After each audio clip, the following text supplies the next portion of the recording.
ऊपर प्रभु की असीम कृपा होती है, वही इस मोह रूपी रात्रि से जाग पाते हैं।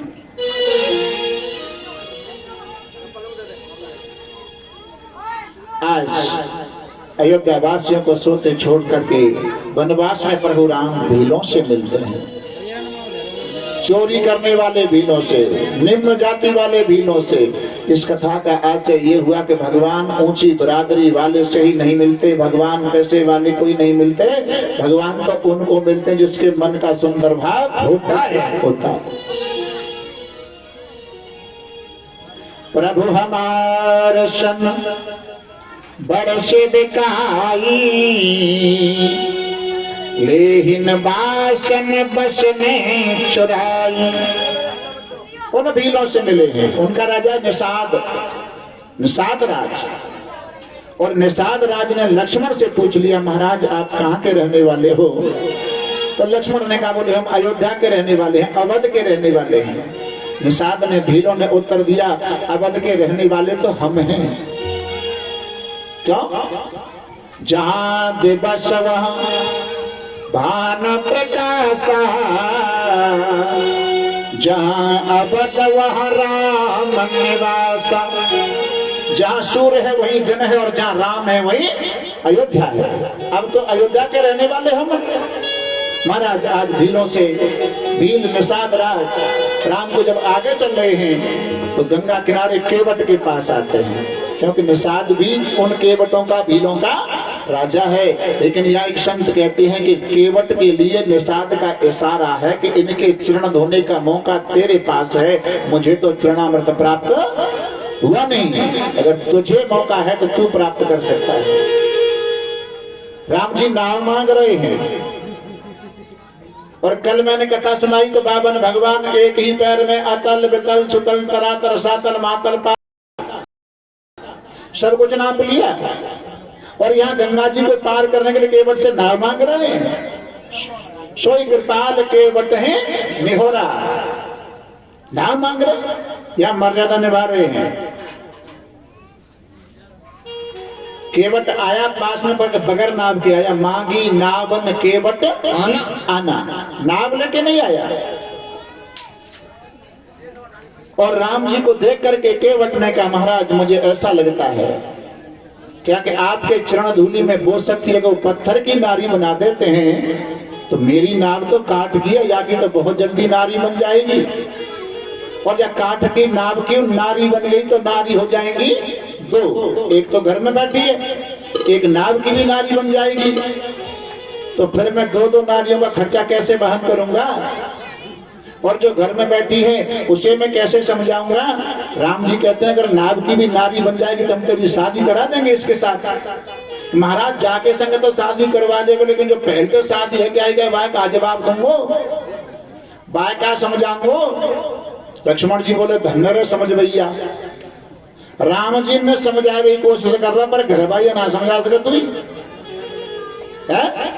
और एक बात बताऊं, तुम्हें सुनी हो चाहे न सुनी हो, कहूं थे दुनिया में उपदेश करेंगे, दुनिया सुधार दें, हम सुधार दें, अन्य लोग सुधार दें, लेकिन हमारे उपदेश से 3 आदमी कब ना सुधरते। बता दूं, एक तो अपने खुद के बालक, सही है, यू आर राइट। एक तो खुद के बालक, एक पड़ोसी, देखो ना का नाक मोछ को जान तो ना कथा के भी लग गो है? एक पड़ोसी, खुद के बालक, और एक अर्धांगिनी अपनी घरवाई। हमारे का तुम हुई हो हतका सोई काऊ को होंगे ब्यास अभ्यास ना समझा सकती भाई, काऊ तरीका थे। अच्छा, और एक बात और समझाऊ हुआ है जो आपकी समझ में आवे। बहुत बड़ा पांडाल हमारे इंजीनियर साहब ने जैसे लगवाया, ऐसा बहुत बड़ा पांडाल तैयारी की गई, बहुत बड़े व्यास जी कथा कर भी आए रे। अब महाराज बाम कहा दैव योग थे, इतने बड़े पांडाल में प्रचार प्रसार खूब हुआ, पर एक आयो, कौन? श्रोता। व्यास जी के होश उड़ गए, जिका इतना बड़ा पांडाल जब एक आदमी कथा सुन भी आयो, जाए कहा सुना भाई प्रवचन। अब भाव मालूम पड़े तो बोले महाराज तुम जो सोच रहे हो कि अकेला हूं तो कथा में सुनाओगे, प्रवचन नहीं सुनाओगे। जब एक बात बताओ, घुड़साल में 100 घोड़ा होए और 99 चले जाए, बाहर एक रह जाए घुड़साल में, तो घास नहीं मिलेगी खाए में मिलेगी, मिलेगी करना है बोले मिलेगी। वृंदावन बिहारी लाल की जय। 13 अक्टूबर 2021 की जो कथा हमने करी, वहां से उजरई से हमारी ये गुरु भाई हमारे कुछ भक्त लोग पधारे हैं, और जो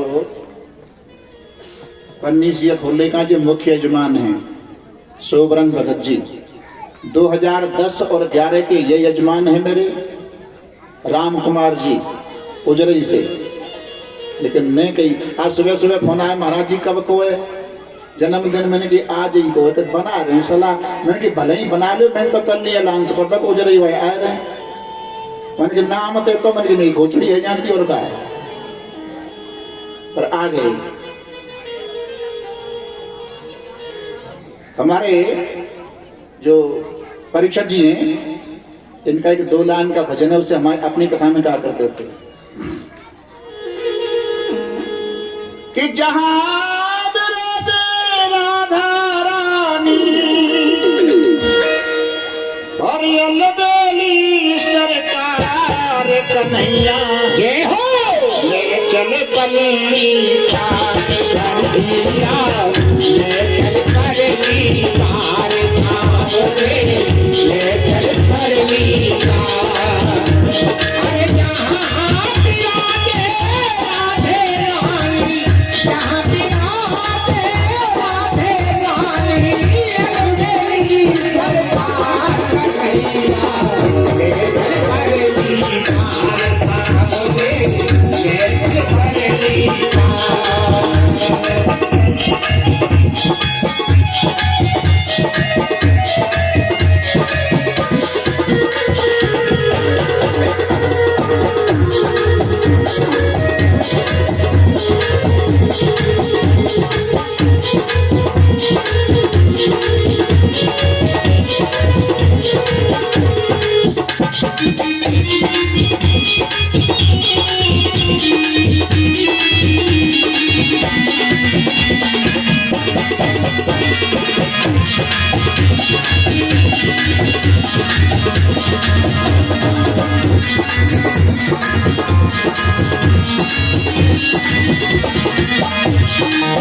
अरे जहां विराजे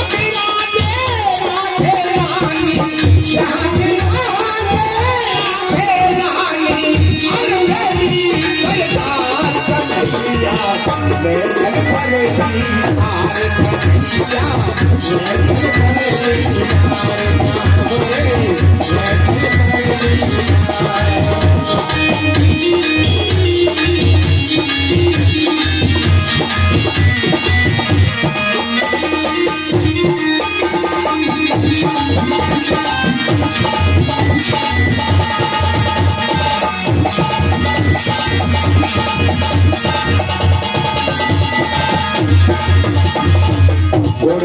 गुण सब तेरे अर्पण, गुण सब तेरे अर्पण, गुण सब तेरे अर्पण, गुण सब तेरे अर्पण, पाप पुण्य भी तेरे अर्पण, पाप पुण्य सब तेरे अर्पण, पाप पुण्य भी तेरे अर्पण, पुण्य भी तेरे अर्पण, जीवन भी तेरे अर्पण, ये जीवन भी तेरे अर्पण, ये जीवन भी तेरे अर्पण, ये जीवन भी तेरे अर्पण। मैं तेरे चरणों की दासी, मैं तेरे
सबसे आगे लगा बैठी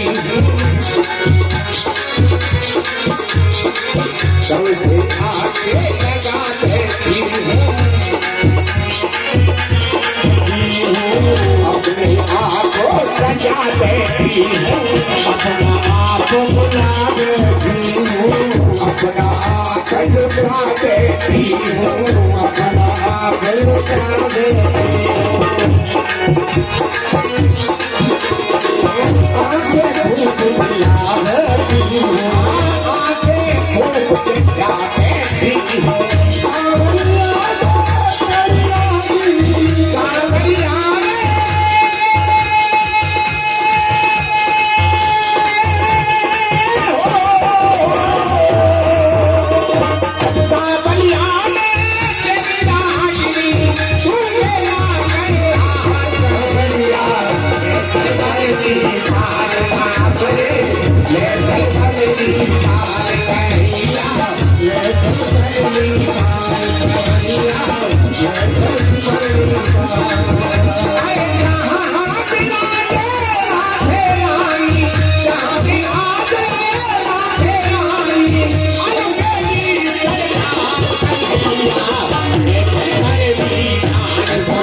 वृंदावन बिहारी लाल की भाई दरवाजे में जो बालक खड़े हैं बालक जाके अंदर आ जाओ।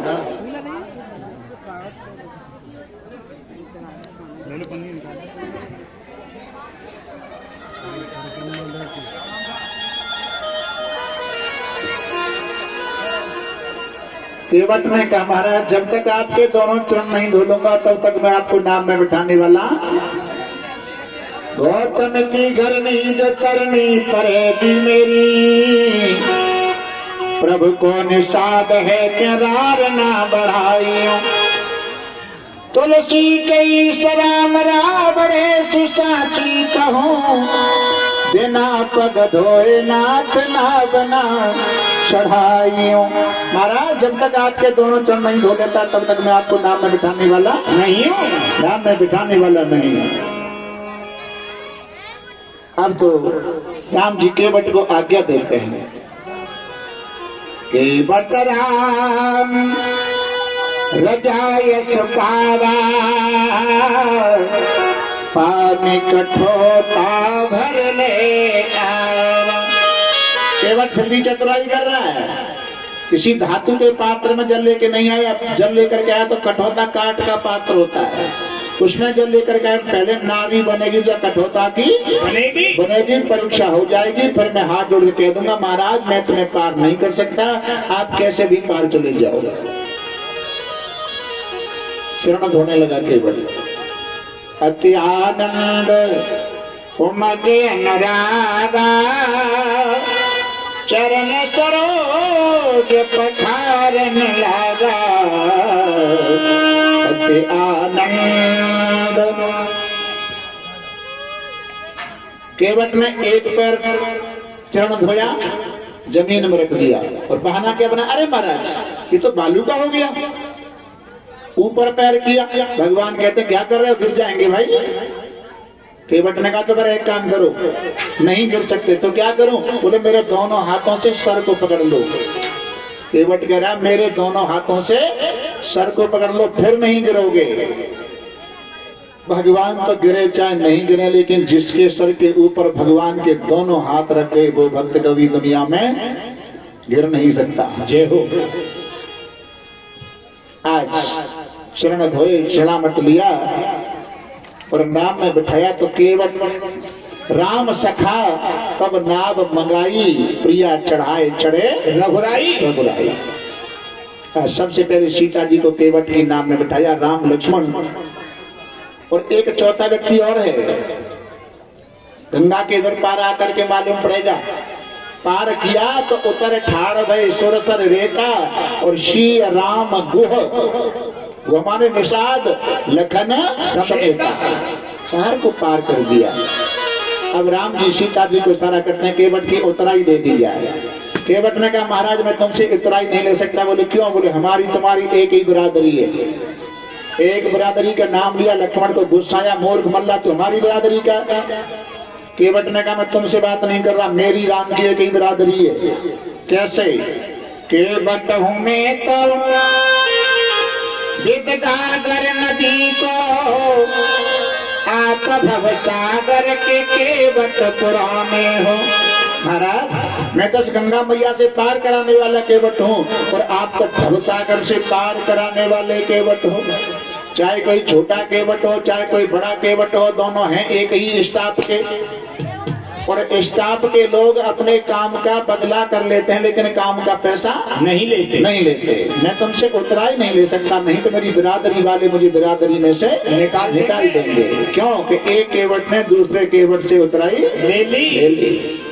जात पात न्यारी करी मेरी और तुम्हारी प्रभु, केवट को कर में एक नी को कर निहारी। नाई से न नाई लेते, धोबी से न धोबी लेते, देखी उतराई मेरी जात ना बिगाड़ियों। आए प्रभु मेरे द्वारे मैंने तो उतार दीने, आऊं जो तुम्हारे द्वार मोह को उतारियों।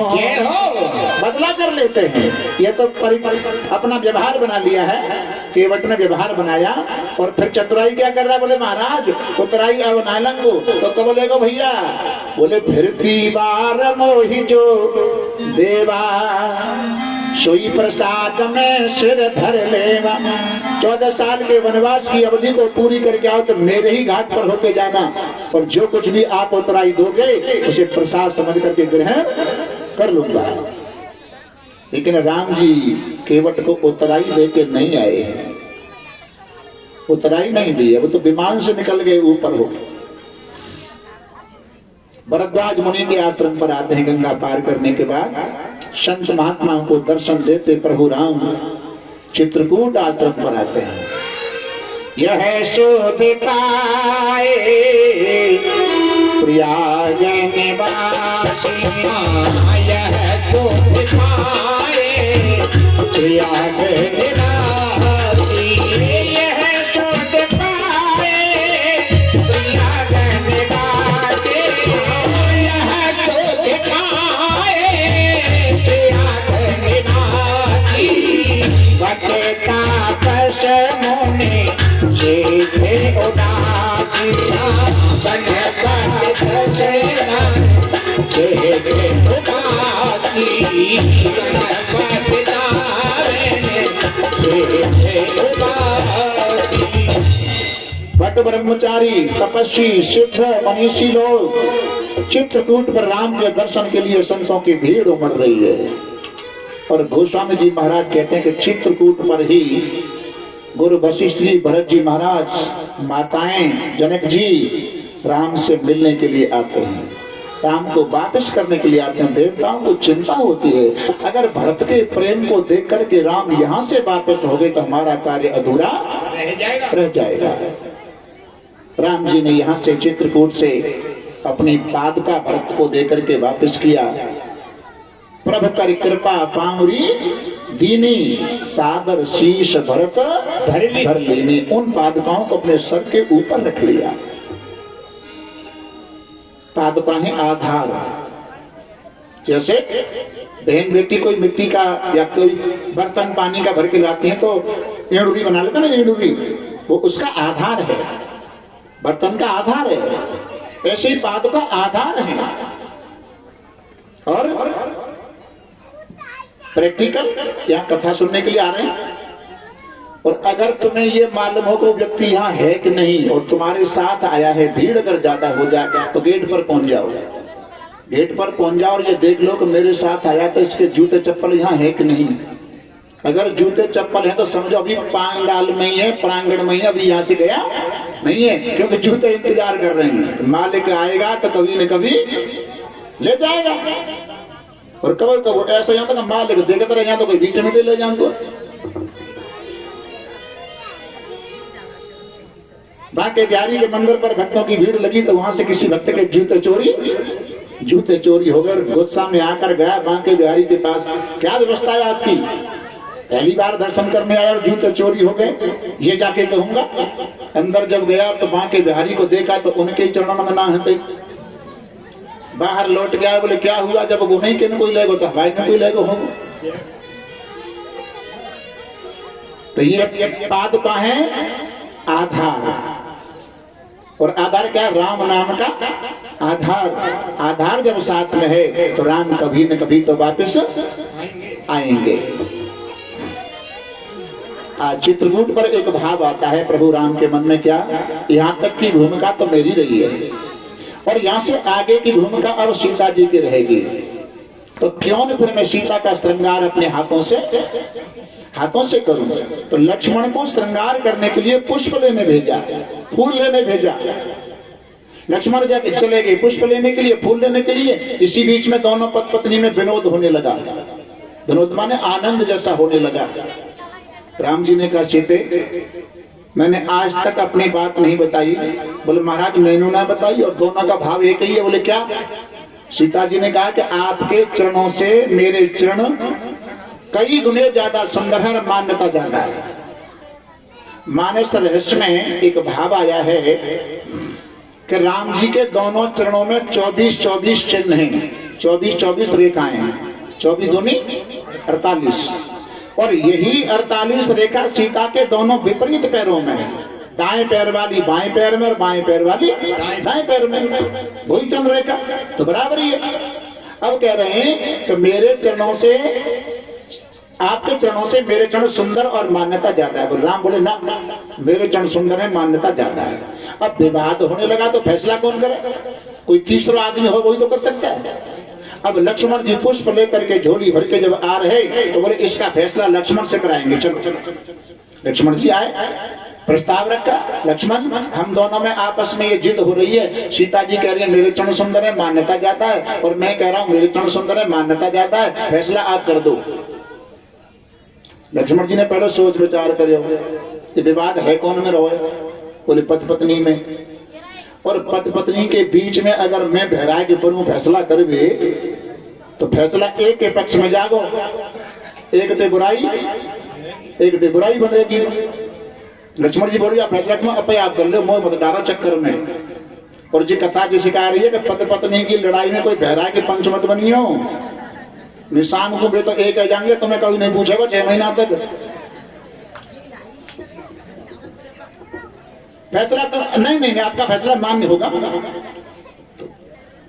अब लक्ष्मण ने विचार किया, अगर मैं यूं कह दूं कि प्रभु राम के चरण सुंदर है, मान्यता ज्यादा है, तो सीता जी का पक्ष गिर जाएगा, सीता जी नाराज हो जाएंगे और हमका चाय बनाएगा उन्हें आवे, फिर भोजन कौन बनाएगा।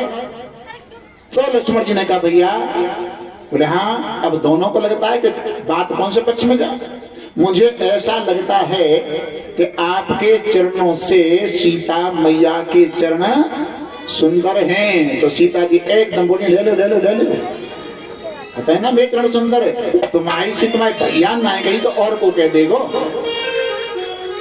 भाई लक्ष्मण जी ने बादल फाटे, राम जी ने गर्दन को नीचे झुका लिया शर्म के मारे। भाई लक्ष्मण तन बादल फाटे, अगर सीता मुझे कभी बोलन नहीं देंगी। सीता जी ज्यादा खुश, लक्ष्मण जी बड़े एक्टिव में बोले ज्यादा काय तुम खुश रही हो, तुम्हारे चरण की सुंदरता और मान्यता है ना, वो प्रभु राम के चरणों की वजह से नहीं, तुम्हें कौन पूछे। बिना पति के नारी का जीवन अधूरा होता है। राम जी ने लंबी लंबी श्वास लेने कही भैया तने कही तो सही पर घुमाए फिराए के, कही घुमाए फिराए कही भाई। ज्यादा प्रसन्न होने लगे राम जी। लक्ष्मण जी बोले तुम ज्यादा मत बोलो। बोले क्यों? कि तुम्हारे चरणों की सुंदरता और मान्यता है ना, वो आपके आचरण की वजह से है, तुम्हें कौन पूछे। जय हो। इफ वेल्थ इज लॉस्ट, धन, आपका धन चला गया है, आपका धन चला गया है तो नथिंग इज लॉस्ट, आपका कुछ नहीं गया है। इफ हेल्थ इज लॉस्ट, आपका स्वास्थ्य चला गया है तो समथिंग इज लॉस्ट, कुछ न कुछ गया चला गया है। इफ कैरेक्टर इज लॉस्ट, अगर आपका चरित्र चला गया है तो everything is lost, very good. आपका सब कुछ चला गया, चरित्र चला गया। तो चरित्रहीनम पुनंत वेदा, चरित्रहीन व्यक्ति को तो वेद भी पवित्र नहीं कर सकते। यहाँ राम चरित्र मानस, राम जी के चरित्र की पूजा है। चित्रकूट पर मिलने वाले संतों की भीड़ होती है। आज चित्रकूट का त्याग करके पंचवटी पर आते हैं और वनवास में रहते रहते या एक भाव आनंद रामायण का और आया कि पंचवटी पर रहने के लिए जब जगह बना रहे थे, कुटिया वगैरह बना रहे, जंगल को साफ कर रहे, तो उस जंगल में ताड़का का पति था सुंद, जिसके बेटे हैं मारीच और सुबाहु। आनंद रामायण में दिया, सुंद नाम के राक्षस को वहां लक्ष्मण ने मारा पंचवटी पर। और पंचवटी जगह कैसी है? पंचवटी गुण गण जटी, तटन तटी सुवरास, अघट घटी दुख सुख पटी, लखन करो तहां बास। ऐसी जगह वहां अघटित घटना होने वाली मीन्स पंचवटी से ही सीता का हरण होगा।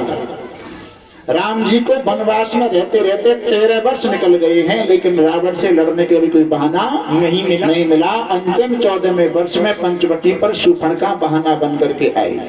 शूर्पणखा क्या है? आसक्ति। राम क्या है? ज्ञान। लक्ष्मण वैराग्य, सीता है भक्ति। जहाँ भक्ति ज्ञान वैराग्य रहते हो वहाँ आसक्ति अपना कब्जा नहीं कर सकती है। लेकिन एक भाव और है, शूर्पणखा अपनी सुंदरता का बखान कर रही है। शूर्पणखा तुम सम पुरुषन मौसम नारी, राम से बात कर रही। कौन? वासना, आसक्ति। तो राम जी ने शूर्पणखा की तरफ नहीं देखा, सीता की तरफ देखा। जिस भक्त के जीवन में वासना कभी अगर आए तो उसे वासना की तरफ न देख करके अपनी प्रणयिता की तरफ देखना चाहिए। सीतई चितई कही प्रभु बाता।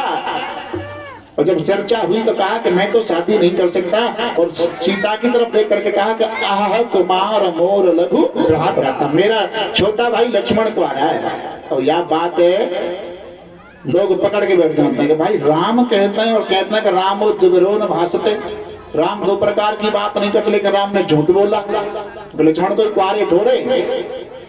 तो राम जी ने झूठ बोला तो बिल्कुल झूठ ना बोले, टिट फॉर टेट, जैसे को तैसा। शूर्पणखा को तो झूठ बोल रही है। तुम सम पुरुषन मौसम नारी, यह संयोग विरचा बिचारी, ताते लगे अब रहो कुआरी। अभी कुआरी बन रही है, शादी तो पहले ही विद्युत जीव के साथ हो गई है। तो शूर्पणखा झूठ बोल गई तो वो उन्होंने कह दिया कि मेरा पुत्र, मेरा जो भाई है वो कुआरा है।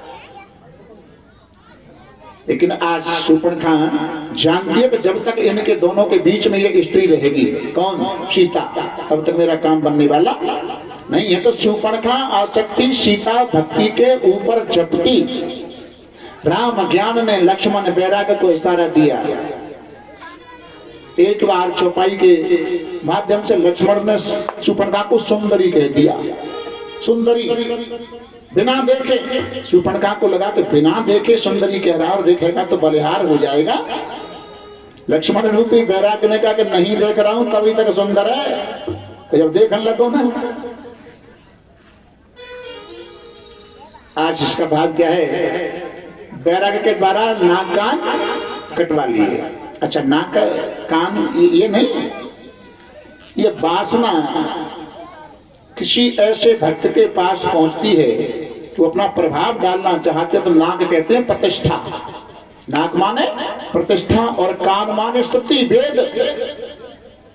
शूर्पणखा जैसा भाव समाज में जिस व्यक्ति का होता है, वो ना तो स्वर्ग का, प्रतिष्ठा कहते हैं ऊंचा स्थान, और ऊंचा स्थान है स्वर्ग लोक, ना तो स्वर्ग का अधिकारी होता है। और ना वो वेद शास्त्र का अधिकारी होता है। लक्ष्मण ने शूर्पणखा के नाक कान काट लिए तो शूर्पणखा जानना चाहती है कि इनके अंदर रावण को मारने की शक्ति है कि नहीं। तो पहले मुझे खरदूषण के पास जाना चाहिए, क्योंकि रावण पहले कह चुका है खरदूषण मौसम बलवंता नहीं को मारे बिन भगवंता। अगर ये खरदूषण को मार देंगे तो रावण को भी मारने में देर नहीं करेंगे। कहते हैं समाचार सुनाया खरदूषण 14,000 की सेना लेकर राम लक्ष्मण से लड़ने के लिए आ रहे हैं। और खरदूषण की सेना को देखकर राम ने लक्ष्मण से कहा तुम सीता को लेकर के कंदराव में चले जाओ। लक्ष्मण ने कहा अरे प्रभु मैं आपको अकेला कैसे छोड़ दूं। बोले मैं अकेला ही बहुत हूं और हथियार भी नहीं उठाऊंगा, लड़ूंगा भी नहीं।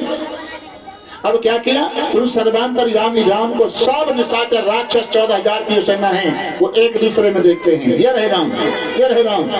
आपस में राम का दर्शन करते करते बाण मार मार के अपने आप सब निशाचर मारे गए। क्यों? निशाचरों को मारने के लिए राम को आवश्यकता क्यों नहीं पड़ी? इसलिए आवश्यकता नहीं पड़ी कि निशाचरों को नष्ट करने के लिए दूसरे को किसी सामान की आवश्यकता ही नहीं है। राक्षस तो अपने ही सामान से नष्ट हो जाते हैं। बोलो जय श्री कृष्ण। जय श्री कृष्ण। सामान में अपना कर्म, अपने कर्म से ही दुनिया जी राक्षस नष्ट हो जाते हैं। आज शूर्पणखा लंका में रावण के पास गई और भागवत बताया तो जीवत दस कंदर मेरी असगत होए। कैसा तू बलवान है, कहता दस गरीब है, 2 वनवासी एक स्त्री के साथ जंगल में आए हैं, उन्होंने मेरी ऐसी दशा की है। और शूर्पणखा रावण को बड़ा चढ़ा करके पुष्कर में चली गई।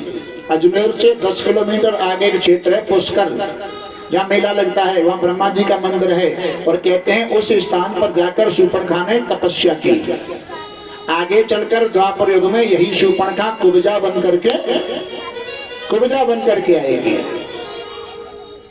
अब रावण मारीच के पास, मारीच मायावी राक्षस है, मारीच के पास आया और कहा कि तुमको पंचवटी पर राम के पास जाना है सोने का हिरण बन करके। पूरा सेंटेंस रावण कह नहीं पाया। तब तक मारी समझ गया अब मेरे प्राण बचने वाले नहीं है, क्योंकि एक बार विश्वामित्र की यज्ञ में जा चुका हूं। नहीं जाऊंगा तो दुष्ट मार देगा और जाऊंगा तो प्रभु राम मार देंगे। लेकिन कौन से मरने में फायदा है? रास नाम लेत 10 कंधर रहीन प्राण मम और अंदर। अब मेरे प्राण बचने वाले नहीं है। रावण ने कहा आपको पंचवटी पर जाना है सोने का हिरण बनकर, मैं सीता जी का हरण करके लाऊंगा। तो हमारे पढ़ने लिखने वाले जितने हमारे सब लोग हैं वो कहते हैं कि मारी सोने का हिरण बनकर के पंचवटी पर आया। लेकिन अध्यात्म रामायण का श्लोक बिल्कुल मना करता है, सोने का हिरण नहीं था मारी। असंभव हेम मृगस्य जन्मे तथा रामो लुलभे मृगाय प्राय समापन विपत्त काले योपि पुंसाम मलिनी भवन्ति। असंभव है, इम्पॉसिबल है कि सोने का हिरण हो। असंभव हेम मृगस्य जन्म, हेम माने सोना, सोने का हिरण होता हो। अगर सोना चलता हो ना, सोना तो जड़ है, सोना चलता नहीं है। अगर चलने लग जाए तो घरवाले मालिक तो नाराज है कि पड़ोसी के यहाँ पहुंच जाए। सोना असंभवम हेम मृगस्य जन्म तथा माने फिर भी राम लालायित होकर के उसके पीछे दौड़ पड़ते हैं। क्यों? प्राय माने अक्सर करके समय आने पर बड़े बड़े धीर पुरुषों की बुद्धि भ्रमित हो जाती है।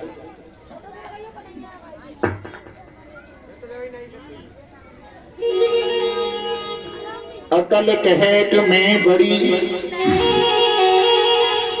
मैं जाए अदालत में बातें करती, उसने कहे कि मैं बड़ा मेरे ऊपर दुनिया मरती।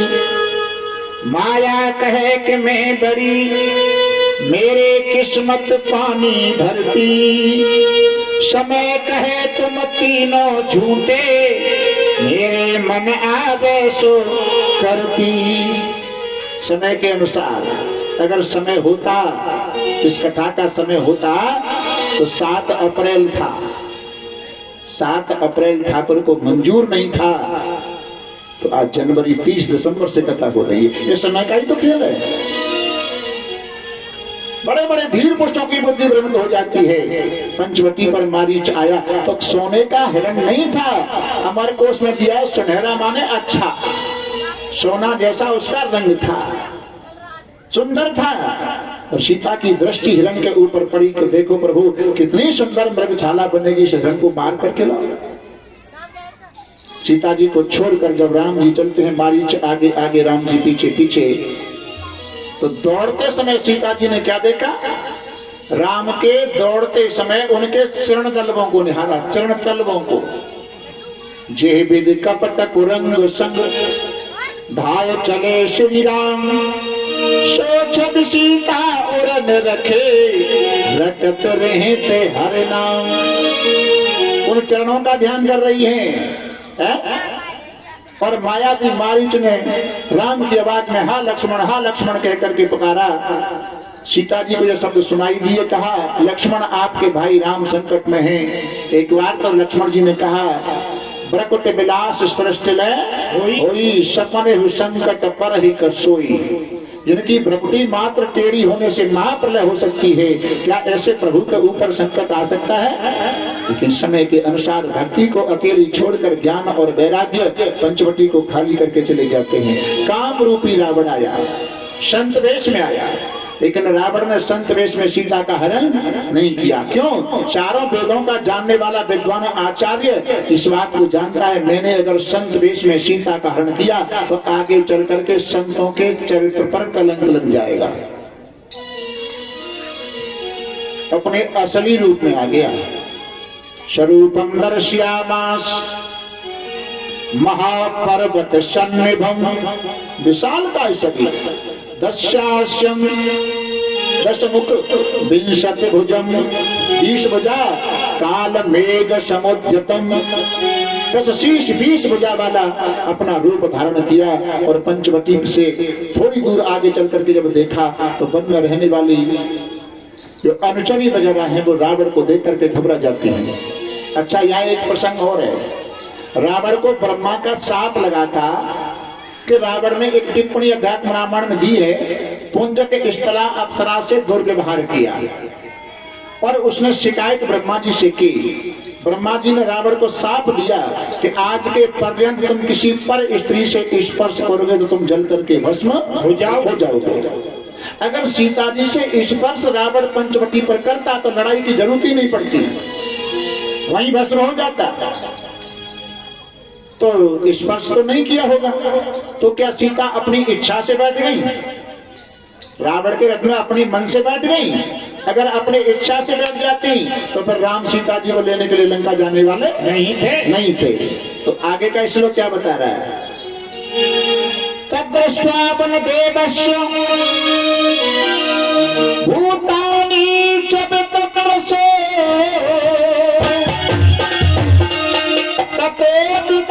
धरणी मन थैरुद्रस्य बाहुली। रावण ने अपने हाथ के नाखूनों से नख माने, नाखून विदार माने, फट जाना धरणी माने पृथ्वी। जो सीता जी के आसपास लक्ष्मण जी रेखा खींच करके गए थे, उतनी जमीन को रावण ने हाथ के नाखूनों से सीता के सहित उखाड़ लिया। ना स्पर्श किया, ना सीता जी मन से बैठी। अब रावण रथ में बिठाकर सीता जी को आकाश मार्ग से लेकर के लंका को जा रहा है। रास्ते में जटायु जी महाराज बनते हैं। जटायु का रावण का युद्ध होता है। लोग ये कहते हैं कि जटायु ने कैसे पहचान लिया, लेकिन सीता जी विलाप कर रही थी। हा जगबीर एक ने बुराया कि ही अपराध बिसारे उदाया। दुनिया में अगर कोई वीर है, बलवान है, तो वो कौन है? राम जी।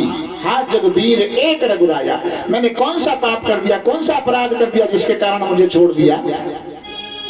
हाँ लक्ष्मण तुम्हारे नहीं दोषा, सो फल पायो कीने रोसा। मेरा दोष क्या था? और दोष निकला तो ये निकला कि मैंने जो क्रोध किया लक्ष्मण के ऊपर, उसके कारण मेरा ये हरण हो रहा है, अपहरण हो रहा है। गिरधराज सुन आरत बानी, रघुकुल तिलक नार पहचानी। जटायु जी ने पहचान लिया ये रघुवंशियों की, रघुवंश शिरोमणि राम की भार्या सीता जी हैं।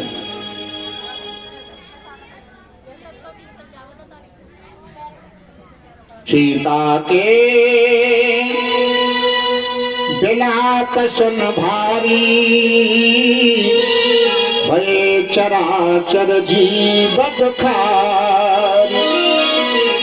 चराचर चर अचर के जगत के जितने प्राणी हैं वो सीता के उस विलाप को, संताप को सुनकर के सभी दुखी होते हैं। लेकिन विचार करें, स्वर्ग भी चर अचर में आता है। दशरथ जी वहां सुन रहे होंगे, जनक जी जनकपुर में सुन रहे होंगे, सभी चर अचर जगत के सभी सुन रहे हैं, लेकिन कोई सामने क्यों नहीं आया, मदद करने क्यों नहीं आया? धर्म के ऊपर लड़ाई लड़ने के लिए हर व्यक्ति नहीं आ सकता है, धर्म की रक्षा हर कोई नहीं कर सकता है।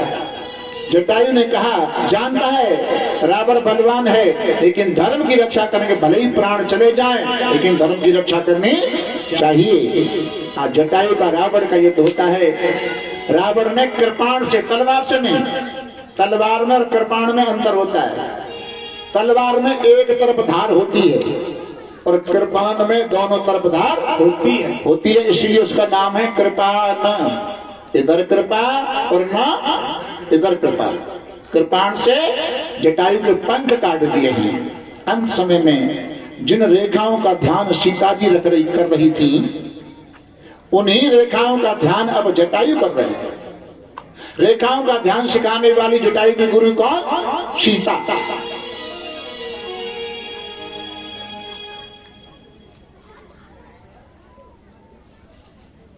परागी दपते आगे देखा, कौन है?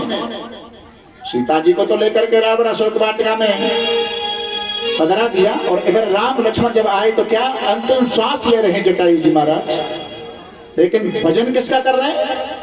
परागीत पति आगे देखा, सुमिरत राम चरण चिन्ह रेखा। राम के चरणों में जो चिन्ह है, उन रेखाओं का ध्यान जटायु धर रहे थे। राम जी को आश्चर्य हुआ, इन रेखाओं का, दुनिया के भक्त मेरे नाम का चिंतन करते हैं, जटायु चरणों की रेखाओं का चिंतन कर रहे हैं, इनका गुरु कौन हुआ? अरे युद्ध करते करते जटायु ने सीता जी से उन चरण रेखाओं का ध्यान सीख लिया। अब जटायु राम की गोद में है, राम की गोद में जटायु है। जटायु में राम की आंखों में मात्र एक फीट का फैसला है। जटायु तो रो रो के बता रहे हैं, आंसू बाहर निकाल निकाल करके बता रहे हैं, लेकिन राम जी ने एक भी आंसू आंख से बाहर नहीं निकाला। क्यों? जटायु मेरे भक्त हैं, और दुख में अगर आदमी रोता है तो उसकी आंख का आंसू गर्म होता है और नमकीन होता है, खारी होता है। प्रेम का आंसू ठंडा होता है। अगर ये गरम गरम आंसू, खारी आंसू जटायु के घावों पर पड़ेंगे तो जटायु को और ज्यादा पीड़ा होगी, और ज्यादा पीड़ा होगी। अंदर पी गए और आंसू निकाले कब? द्वापर युग में। वही जब राम द्वारकाधीश कृष्ण बने और सुदामा जी महाराज जब द्वारका में मिलने आए, तो मेरे प्रभु ने अपने आंसुओं से सुदामा के चरणों को धो डाला। जय हो। तब आंसू निकाले। भक्त का हर समय हित सोचते हैं ठाकुर। जटायु को गोद ले लिया भैया। गोद लेना ऐसा नहीं किसी बच्चे को उठा के छाती से लगा लो गोद ले लो। गोद लेने का अर्थ है कि जटायु को गोद लिया तो राम की संपत्ति है ना, उसके अधिकारी हो गए जटायु जी महाराज। राम की संपत्ति है परम धाम वैकुंठ। लोग ये कहते हैं राम की घरवाली सीता के पीछे जटायु ने अपने प्राण त्याग दिए, लेकिन क्या किया राम ने जटायु के लिए? अरे और क्या करें, गोद ले लिया, उत्तराधिकारी बना दिया, अपना वैकुंठ का अधिकारी बना दिया। दाह संस्कार करते समय राम जी भाव बनाते हैं कि पिताजी को तो लकड़ी नहीं दे पाया, लेकिन ये भी तो पिताजी के मित्र हैं। मैं अपना पिता समझ करके उनका दाह संस्कार दाह क्रिया करके आगे जब बढ़ करके आते हैं तो सबरी के आश्रम पर राम जी आए और सबरी को 9 प्रकार की भक्ति का पाठ पढ़ाया।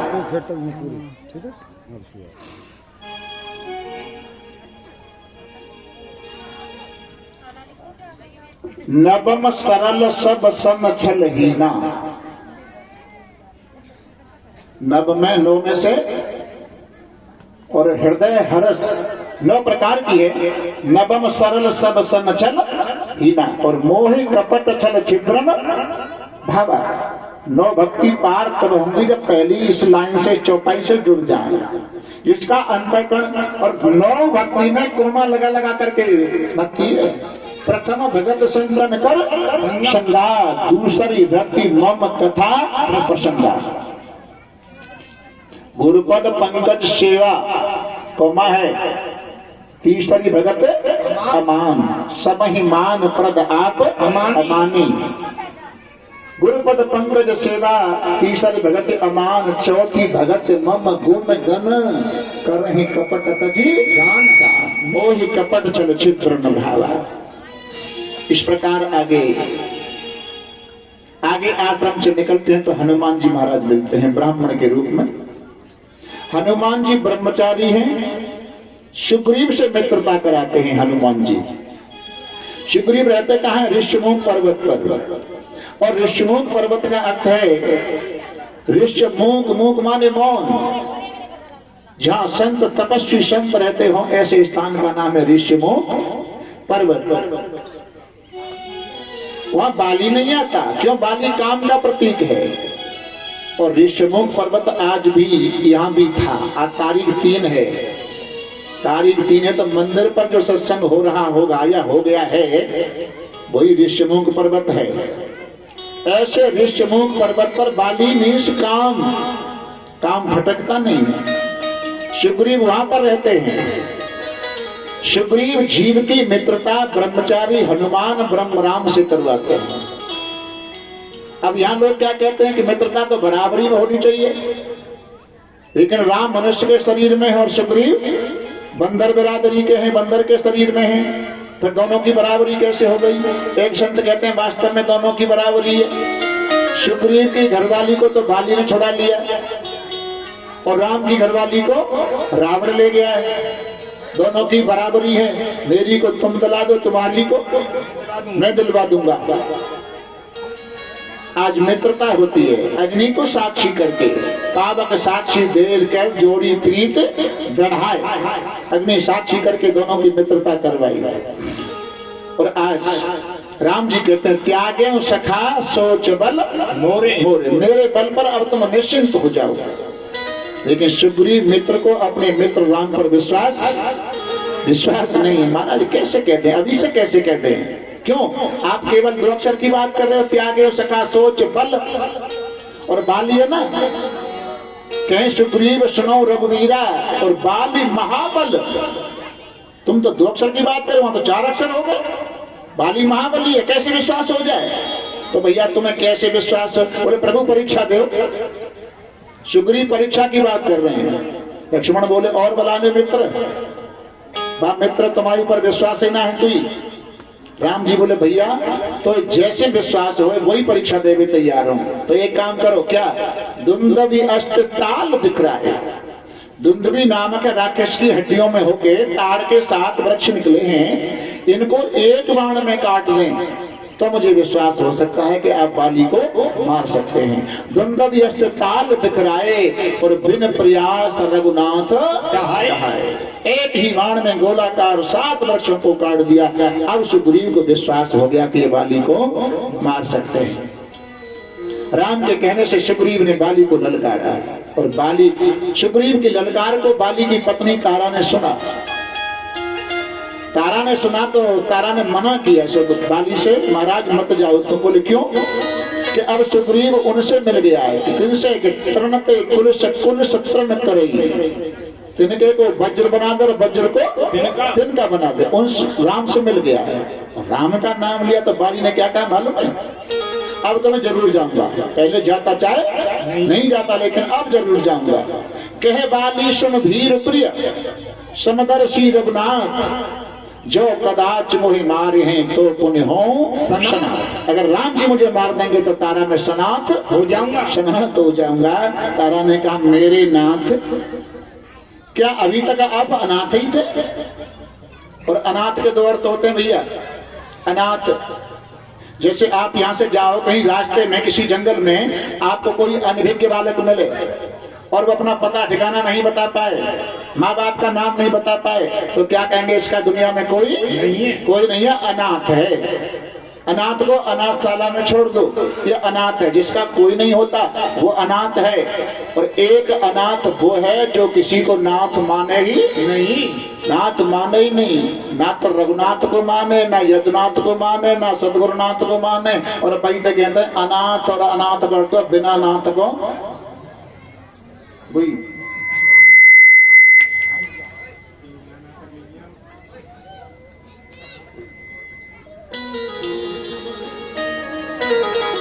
वृंदावन बिहारी लाल की जय। जय जय श्री राधे श्याम। अगर राम जी बाण मार देंगे तो मैं सनात हो जाऊंगा। बाण मार कर भेजेंगे। जैसे आप यहाँ आ रहे हो भागवत में, तो आपको रास्ते में सब चलने का, बैठने का, सबका ध्यान रखना पड़ता है। और कोई भेजता है तो वो ये कहता है कि राजा से नोहा उतर जाना, वहां से ऐसे उतर जाना, ये सब व्यवस्था बताई जाती है। कोई भेजता है तो, और अपने आप आते हैं तो सब देखना पड़ता है कि हमें कहाँ उतरना है, कैसे जाना है, क्या करना है। ये खुद की जिम्मेदारी है। अगर मैं अपनी इच्छा से जाऊंगा तो मेरी जिम्मेदारी होगी, और राम जी के द्वारा बाण मार के भेजा जाऊंगा तो राम की जिम्मेदारी होगी, राम की जिम्मेदारी होगी। आज वाली और सुग्रीव में जब युद्ध होता है तो मुष्टि प्रहार वज्र सम लगा। पहली बार वाली ने सुग्रीव के ऊपर मुक्के का प्रहार किया। सुग्रीव मुंह की तरफ खून वमन करने लगे। दौड़ करके राम की शरण में आई। महाराज मैंने पहले कह दिया बाली बलवान है, बाली के डर की वजह से मैं यहाँ रहता हूँ। राम जी बोले सुग्रीव मित्र, मैं सब ये दृश्य देख रहा था। जब बाली आपने घूसा मार रहा था, मैं देख रहा था। सुग्रीव ने कहा तुम देख रहे थे और कुछ किया क्यों नहीं? किया इसलिए नहीं कि दोनों ज्ञानियों में लड़ाई हो रही है। उधर वो कह रहे हैं समदर्शी रघुनाथ, और तुम कह रहे थे कि मिले राम तुम समन विषादा। दोनों ज्ञानी थे, तो ज्ञानी लड़ते हैं तो हमें, जब दोनों ज्ञानी बनते हो तो हम ब्रह्म होते हैं। और जब तुम में से एक कोई भक्त होता है तो भक्त का पक्ष लेने के लिए हम भगवान बनते हैं। महाराज हम तो इसके लायक नहीं है, इसके योग्य नहीं है, हम लोग थोड़े से में ही व्याकुल हो जाते हैं। तो अब की बार जाओ, मेली कंठ सुमन के माला, एक माला सुग्रीव के गले में राम जी ने डाली। और पठवा पुण्य बल दे विशाला, अपना बल दे करके भेजा। और सुग्रीव ने कहा कि लड़ाई से और माला का क्या संबंध? माला क्यों डाले? वहां तो भाला की जरूरत है। तो लोग क्या कहते हैं, बोले इसलिए माला डाल करके भेजा कि दोनों भाई एक जैसी शक्ल के थे तो पहचान नहीं पा रहे थे। अरे जो दुनिया का खिलौना बनाने वाला कारीगर है, क्या वो अपने खिलौना को पहचान नहीं सकता? पहचान सकता है। लेकिन अब वाली को चैलेंज कर दिया कि वाली तेरे जीते जी मैंने सुग्रीव के गले में विजय माला डाल दी, अब तू बचने वाला नहीं है।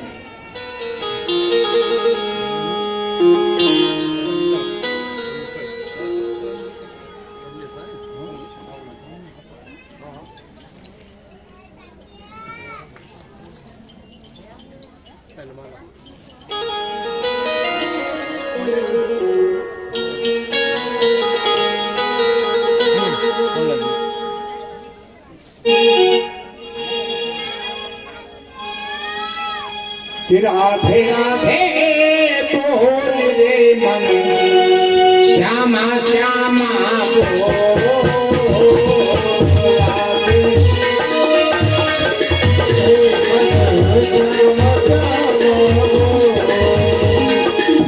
राधे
जब सुग्रीव दोबारा युद्ध करने के लिए वाली से आए तो बाली ने भाव बनाया कि पहले इसको पकड़ के और घिरा लूं।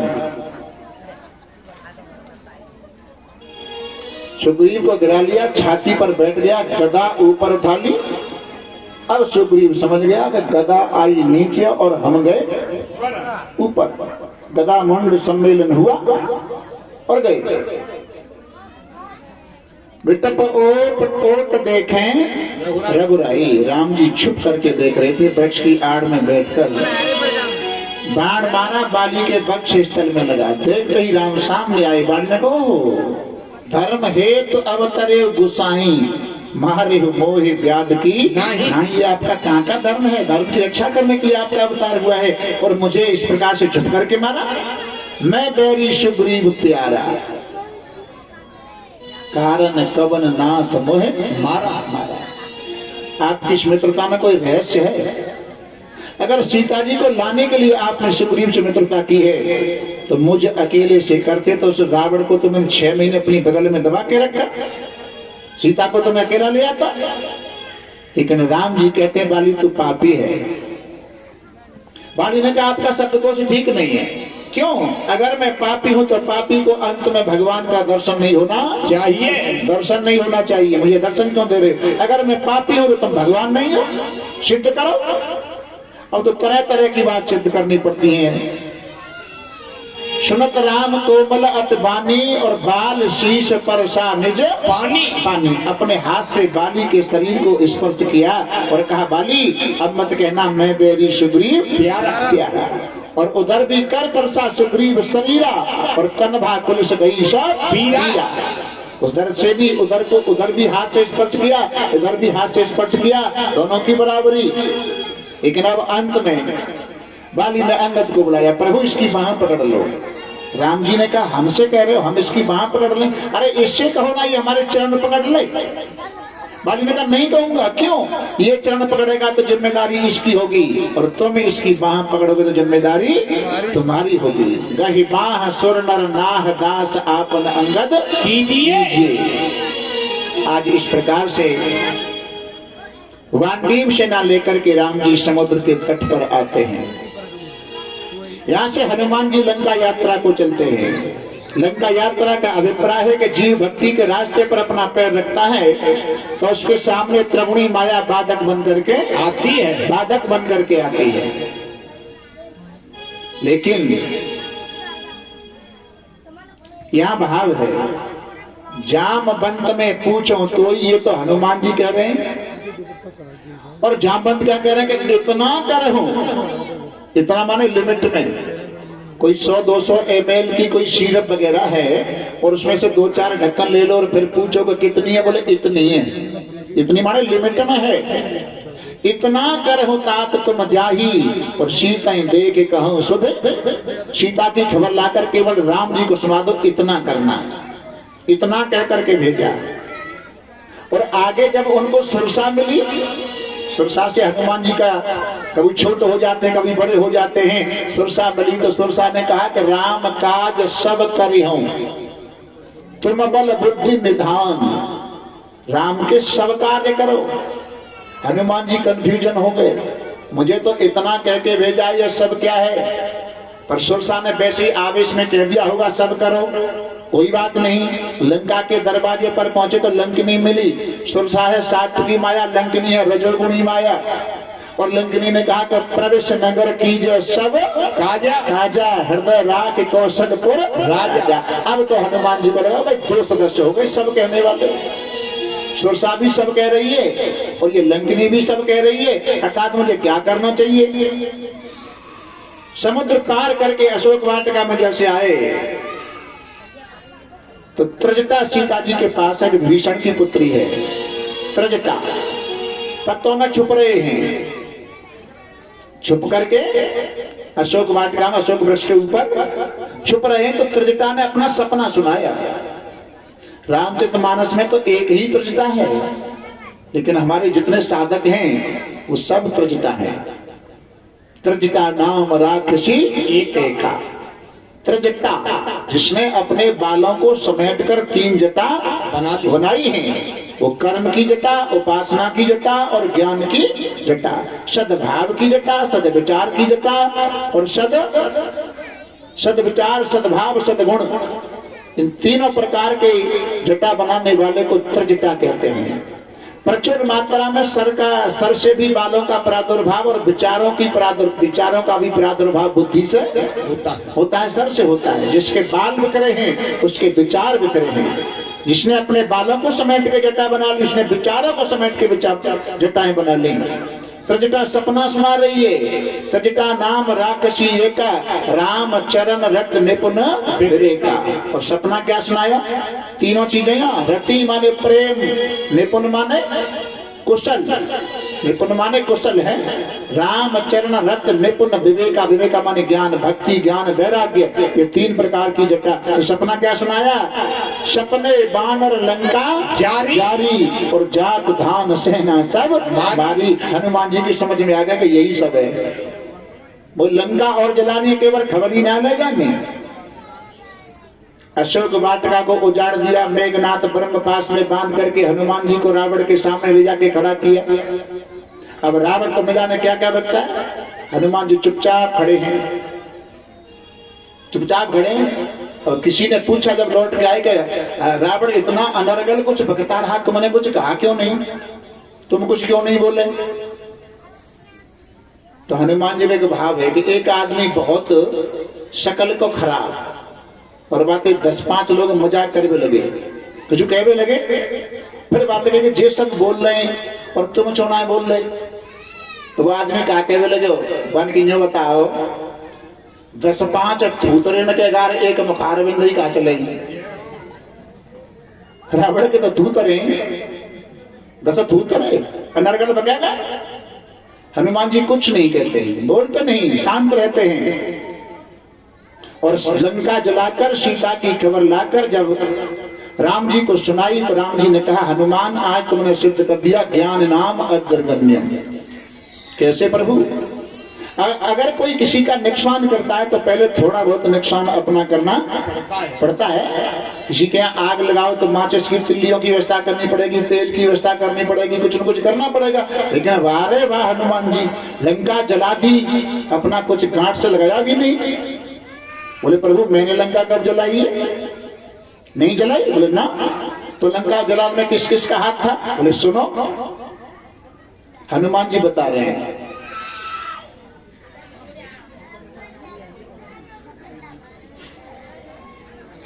हनुमान जी ने कहा प्रभु लंका जलाई सीता मैया के संताप ने। रावण के पाप ने, विभीषण के जाप ने और आपके प्रताप ने। तो लक्ष्मण जी को लगा के तो कवियों की तरह बोलना।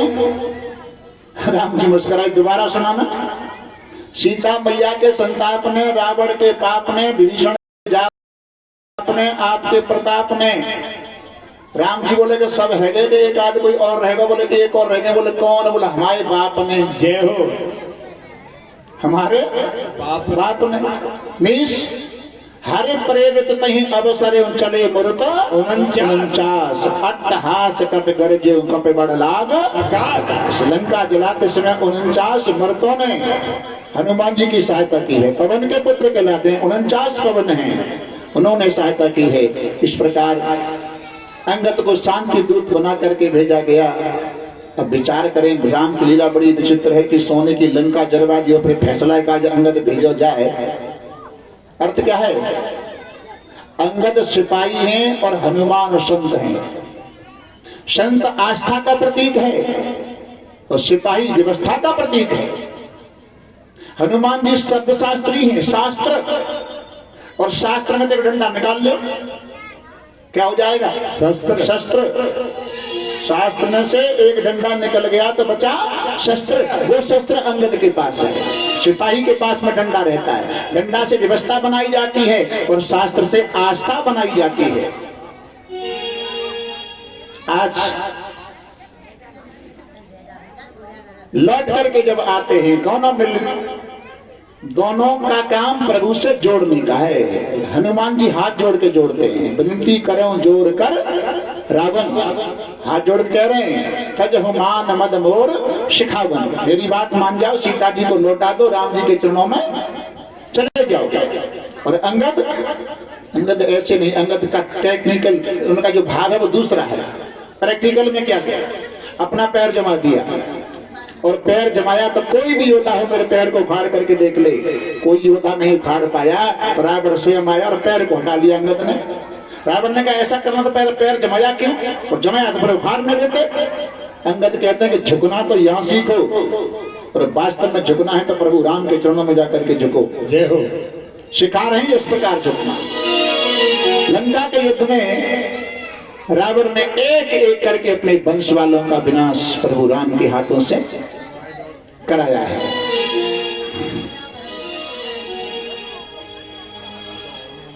कुंभकर्ण, मैंने कुंभकर्ण का भाग बता दिया आपको।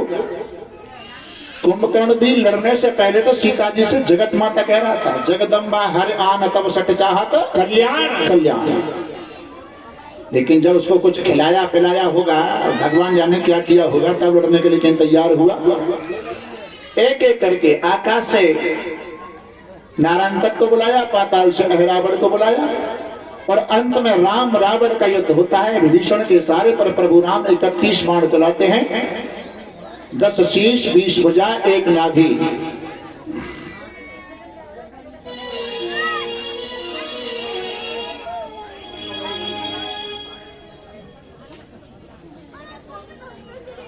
वृंदावन बिहारी लाल की जय। जय जय श्री राम। बाण लगते ही रावण युद्ध क्षेत्र में धराशायी हुआ। राम और लक्ष्मण दोनों रावण के पास में आए और कहा, महाराज आप चारों वेदों के जानने वाले विद्वान आचार्य हो, अब अपनी दृष्टि के द्वारा ये बताओ इस युद्ध में विजय किसकी हुई है? राम जी पूछ रहे हैं। रावण ने कहा कि महाराज दुनिया के देखने में तो विजय आपकी है, और मुझे पूछते हो तो विजय मेरी है। रावण की क्या विजय थी? उत्तर क्या दिया? मम जीवत मेरी पुरी, मैंने धरण न दीनो पाम, तुम जीवत तिहारी पुरी में जाऊं वैकुंठ धाम धाम। जब तक मैं जिंदा रहा तब तक मैंने लंका नगरी में आपको पैर नहीं रखने दिया, और आपके जिंदे रहते हुए मैं आपकी परम धाम वैकुंठपुरी को जा रहा हूं, आप मुझे रोक नहीं सकते। इसी के लिए प्रभु का अवतार हुआ था, वनवास जो हुआ, सीता मैया की अग्नि परीक्षा ली, लौट करके आज अयोध्या में आ जाते हैं, और सभी से एक साथ क्षणमा समय मिले भगवाना उमा मरमिय काहुन जाना जाना। अब जो शेष में बचा है तो तैयारी हो रही होगी, और शायद हो सकता है कि देवकी भी परेशान चल रही हो, जल्दी फैसला कराया जाए। वृंदावन बिहारी लाल की चंद्रवंश की कथा का निरूपण करते हैं। अथात श्रूयता मराजन वंश सोमस्य पावन यस्मिन्नैलादयो भूपा कीर्तयन्ते पुण्य कीर्तयः। सुखदेव जी परीक्षित महाराज से कहते राजन, अब मैं चंद्रवंश की कथा का निरूपण करूंगा। 5 दिन हो गए कथा सुनते सुनते, तुम्हारा चंद्रमा जैसा मुखार बिंदु, होठ सूख रहे हैं, तो जलपान वगैरह कर लो। तो बोले महाराज चंद्रवंश की कथा, पूरी कथा आज तक मैंने कथा जो सुनी है वो आपके चंद्रमा जैसे अमृत की वर्षा हो रही है, तो मुझे जल की इच्छा नहीं है, ये कथा मुझे विस्तार से सुनाओ। सुखदेव जी कहते हैं परीक्षित महाराज से राजन, नारायण के पुत्र हुए ब्रह्मा, ब्रह्मा के अत्रि, अत्रि के चंद्रमा, चंद्रमा के बुध और बुध के हुए पुरुरवा। चंद्रवंश की कथा है। इसी वंश में आगे चलकर राजा हुए गाधी, और गाधी की पत्नी है, उनकी एक कन्या है जिसका नाम था सत्यवती, और सत्यवती की शादी ऋषिक ऋषि के साथ की गई। एक बार ऋषिक ऋषि गाधी के दामाद हैं, तो गाधी अपनी पत्नी से कहते हैं कि हमारे दामाद एक चरु बनाना जानते हैं, औषधि एक चरु बनाना जानते हैं, दामाद से कहकर वो चरु बनवा लो, पुत्र पैदा होने वाला चरु। गाधी की पत्नी ने कहा मैं दामाद से कैसे कहूंगी, शर्म महसूस करती हैं। गाधी उनके भाव, ऋषि उनके भाव को समझ गए। 2 प्रकार का औषधि चरु बनाया, एक अपनी पत्नी के लिए और दूसरा अपनी सास के लिए। चरुओं की अदला बदली हो जाती है, तो पत्नी वाला चरु था वो सास जी ने खाया, और सास वाला चरु था वो पत्नी ने खाया। तो ऋषि के पुत्र हुए जमदग्नि, और गाधी के पुत्र हुए विश्वामित्र। जमदग्नि के परशुराम आदि 4 पुत्र होते हैं। जमदग्नि की पत्नी का नाम था रेणुका, जो आगरा रोड पर रौनकता गांव पड़ता है, यहाँ की है रेणुका। आगे चलकर ऋषि वंश में राजा हुए नहुष। नहुष के 6 पुत्र होते हैं, यति, ययाति, संयाति, व्यति, कृति और धरति। ययाति नाम के जो राजा हैं उनकी शादी देवयानी शुक्राचार्य की पुत्री हैं उनके साथ होती है। कैसे? एक बार देवयानी अपनी सहेलियों के साथ में वन विहार करने के लिए गई। उनकी एक संग में सहेली है जिसका नाम है शर्मिष्ठा, वृषपर्वा की कन्या है। शर्मिष्ठा ने देवयानी को जंगल में कुएं में ढकेल दिया और सहेलियों को साथ लेकर के लौट आई। आज जब देखा तो जंगल में वही याति नाम के राजा वन विहार करने के लिए, विचरण करने के लिए मृगया के लिए गए थे। कन्या की चीख पुकार को सुना, हाथ पकड़ करके देवयानी को कुएं से बाहर निकाल दिया और कहा अपने पिताजी के पास जाओ। देवयानी ने कहा महाराज आपने मेरा हाथ पकड़ ही लिया है तो मैंने मन से अपना पति आपको स्वीकार कर लिया है। शुक्राचार्य के न चाहते हुए देवयानी की शादी याति के साथ होती है और वृषपर्वा की कन्या को यह दंड मिलता है कि ये हमारी बेटी के साथ में दासी बन के जाएगी। समय आने पर देवयानी के गर्भ से राजा के यहाँ 2 पुत्र पैदा होते, यदु और तुर्वस। शर्मिष्ठा से अवैध संबंध हो गया तो 3 पुत्र पैदा हुए, यदुम च तुर्वसम चैव दैवयानी विजायतः दुय्यम अनुम च पुरुम शर्मिष्ठा वार्ष पर्वणि। यदु और तुर्वस, यहाँ से यदकुल की कथा आरंभ होती है। और पुरु जो राजा हुए हैं, दासी के जो पुत्र हो गए, वहां से कौरव पांडवों के वंश की शाखा चलती है। यही पुरु के वंश में हमारे देश में राजा हुए दुष्यंत महाराज, और दुष्यंत की पत्नी का नाम है शकुंतला। उनके बेटे हुए भरत, और भरत 3 होते हैं, जड़ भरत, दशरथ नंदन भरत और दुष्यंत कुमार भरत। इन्हीं भरतों के नाम पर हमारे देश का नाम पड़ा था भारत। आगे एक राजा इसी वंश में जिनका नाम है देवमेड़, और देवमेड़ के 2 पत्नियां हैं।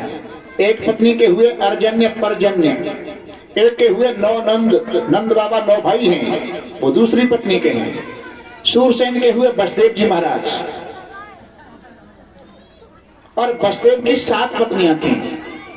दौरदी भद्रा मदरा रोचना इला देवकी प्रमुखा आशन्या पतन आनक धुंध में। देवकी सबसे छोटी पत्नी है और देवकी कंस की चचेरी बहन थी। कंस ने उसके 6 पुत्रों को मार दिया था अपने कारागृह में। साथ में घर में शेष अवतार दाऊजी महाराज आए। नारायण भगवान विष्णु भगवान जानते हैं कंस इनको भी मारने जाएगा, तो योग माया के प्रभाव से देवकी के साथ में गर्भ को वसुदेव की दूसरी पत्नी रोहिणी वसुदेवस्य भागास्ते नंद गोकुले, गोकुल में नंद बाबा के यहाँ रहती हैं। साथ में गर्भ को रोहिणी गर्भ में पहुंचा दिया। अब 8वें गर्भ में पूर्ण अवतारी श्याम सुंदर भगवान आ रहे हैं। देवता लोग फूलों की वर्षा करते हैं। इतनी कथा को कहकर के 5 मिनट कथा कहकर के सुखदेव जी थोड़े शांत हुए। और शांत हुए तो परीक्षित को लगा कथा यही तो नहीं विराम ले रही है। बोले महाराज क्या किया? इस 5 मिनट की कथा ने मुझे इतना आकर्षित किया है, मुझे लगता है कि भगवान कृष्ण की असीम कृपा मेरे बुजुर्गों के ऊपर, पूर्वजों के ऊपर रही। परीक्षित के पूर्वज कौन थे? पांडवों के ऊपर असीम कृपा रही और तुमने एक कृष्ण कथा मुझे 2 मिनट में पूरी करके सुना दी। सुखदेव जी कहता राजन कथा पूरी नहीं हुई, आरंभ कर रहा हूँ। अब 2 दिन एक कृष्ण कथा ही आपको सुनाई जाएगी।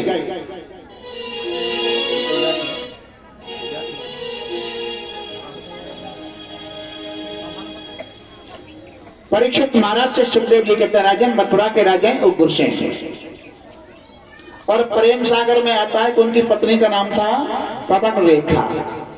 एक बार वो पवन रेखा अपने महलों को छोड़कर, रंगवासों को छोड़कर बगीचों की तरफ गई तो प्रेम सागर में आया कि कामदेवी नाम का राक्षस उग्रसेन का रूप धारण करके आया।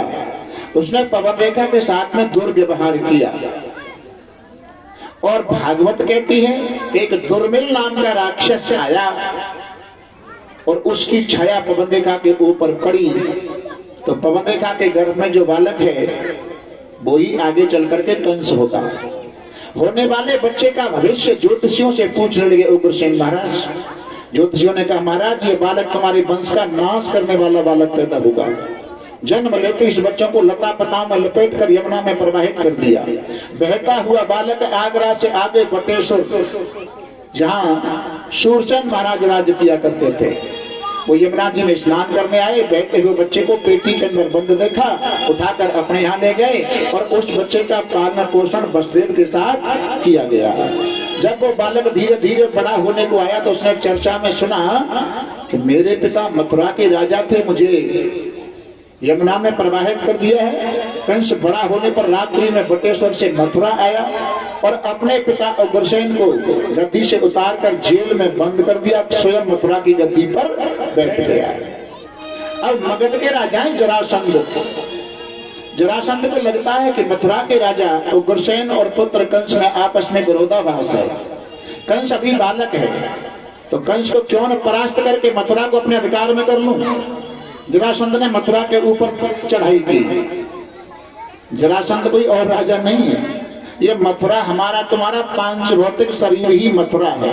जरा कहते हैं बुढ़ापे को, बुढ़ापा इसके ऊपर बार बार अटैक करता है, लेकिन कोई नहीं चाहता कि मैं बूढ़ा हो जाऊं, लेकिन जबरदस्ती आता है। महाराज बालपन में कंस ने कुबलिया पीड़ हाथी जो जरासंध की सेना में था वो आगे है, सेना पीछे है, मथुरा में प्रवेश किया तो बालपन में ही कंस ने कुबलिया पीड़ हाथी का पैर पकड़ करके घुमा करके दूर जाके फेंका। जरासंध भयभीत हो गया, इतना बड़ा बलवान है, इससे मेरी पार नहीं पड़ेगी, तो इससे तो रिश्तेदारी बना लेनी चाहिए। सेना को वापिस किया, संधि कर ली और उसकी बेटियां थी जरासंध की अस्थि और प्राप्ति।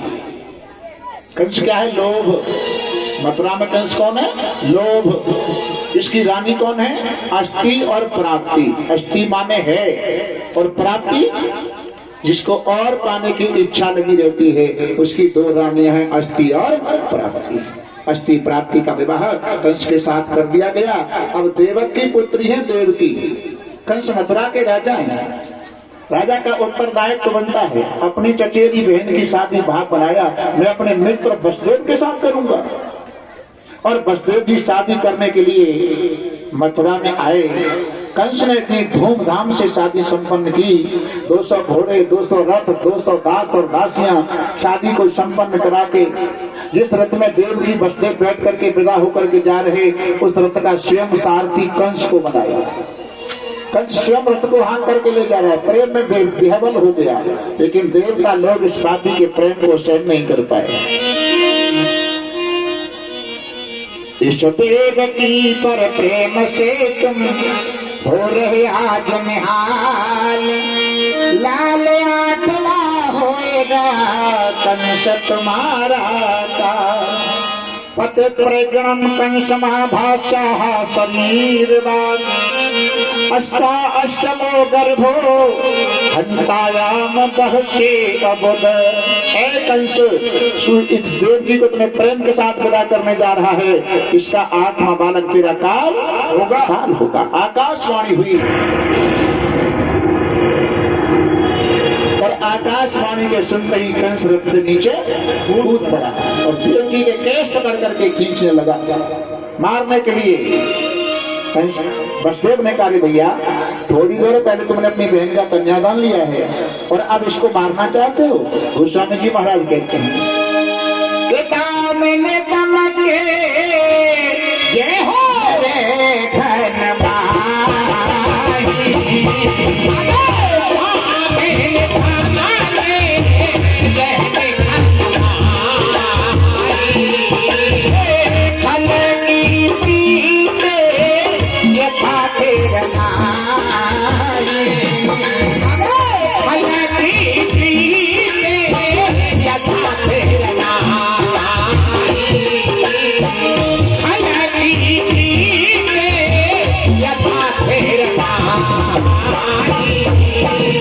गोस्वामी जी महाराज कहते हैं, जैसे आकाश में बिजली चमकती है और थोड़ी देर बाद में शांत हो जाती है। वर्षा काल में प्रभु राम लक्ष्मण जब वनवास में हैं तो बिजली चमकती है। राम जी से लक्ष्मण कहते हैं, भैया देखो कितना अच्छा प्रकाश है। राम जी कहते हैं, लक्ष्मण प्रकाश तो, लेकिन इससे प्रकाश का भरोसा मत करना। ऐसे ही खल की प्रीति यथा फिर नहीं। ऐसे खल माने दुष्ट। एक महाराज से किसी भक्त ने पूछा, महाराज खल का अर्थ क्या होता है? तो उसने कहा कि आप ही अपने ढंग से बताओ। माने खल में 2 अक्षर हैं, खा और ला। खल अर्थ का आया को अर्थ का खाए और लड़े। खा से खाए और ला से लड़े, बातें कहते हैं खल। संत बोले वही व्याख्या अच्छी नहीं भाई, तो कब होगी कि खाए और लड़े वो तो खल हो तो ही है, पर जहाँ में जी और जोड़ दे तो जा को खाए और वही पे लड़े, वो है खल। आज वसुदेव ने कहा, भैया अभी तुमने कन्यादान लिया, अभी इसको मारना चाहते हो? सुना नहीं तुमने आकाशवाणी के, इसका 8वां बालक मेरा काल होगा। वसुदेव जी ने कहा, इसको मत मारो, इसके जो जो बालक होंगे उनको लाला करके मैं तुमको देता रहूंगा। लेकिन आज कंस ने वसुदेव देवकी को अपने कारागृह में बंद कर दिया। समय अनुसार पहला बालक पैदा हुआ। वसुदेव के सामने धर्म संकट है, एक तरफ पुत्र की ममता है और एक तरफ सत्य है। ऊपर उठे वसुदेव जी, ममता वहां से दी को चल, थी सबद साए रो रही, पर वे न थे किंचित बेकल। मूर्छित पड़ी थी देवकी, वसुदेव जी प्रण के धनी, न बजा के शिशु को ले चले, त्याग की महिमा घनी। ममता को त्याग दिया, सत्य को निभाया। पहले बच्चे को लेकर कंस के पास आए, लो भैया ये पहली देवकी की सौगात है। कंस ने पहले बच्चे को प्रेम करके वापस कर दिया। पहले बालक ने मेरा क्या बिगाड़ा है? जैसे पहले बालक को वापस किया, इतने दिन तक वो बालक जिंदा रहा तो उसका नामकरण संस्कार भी करा दिया था। उसका नाम रखा था कीर्तमंत, पहले बच्चे का। समय के अनुसार मथुरा में कंस के पास में नारद जी नारायण नारायण करते आए।